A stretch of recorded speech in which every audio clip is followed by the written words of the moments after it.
Hi there, welcome to What and Series 16, and this is edition number 20, and we're going to be talking about the signs of Joseph's high status.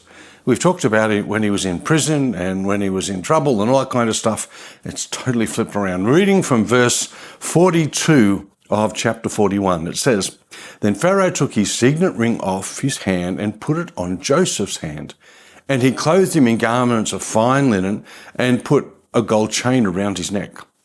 And he had him ride in the second chariot which he had.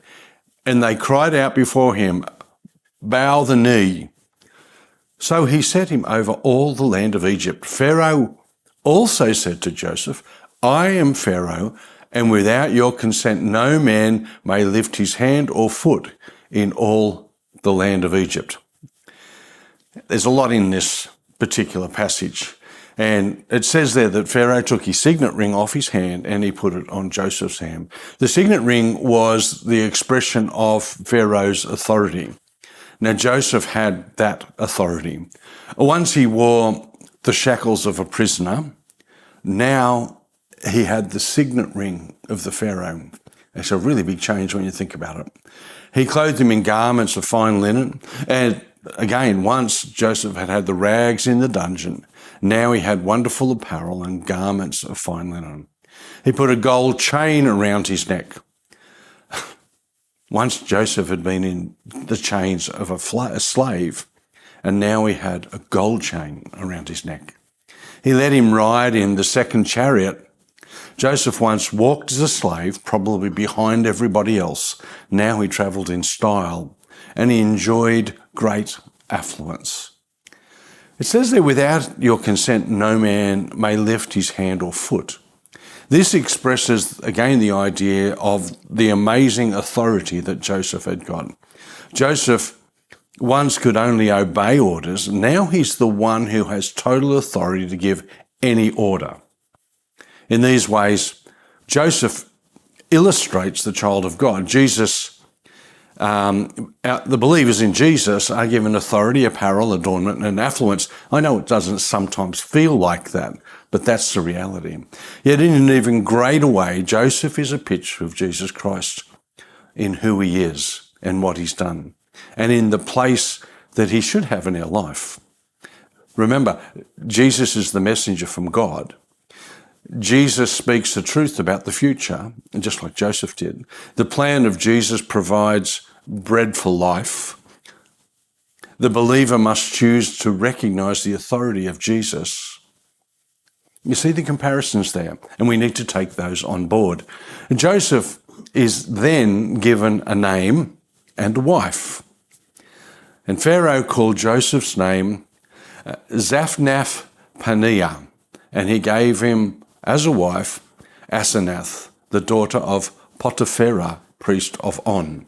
So Joseph went out over all the land of Egypt. Now, Pharaoh called Joseph, he changed his name to Zaphnath-Paneah.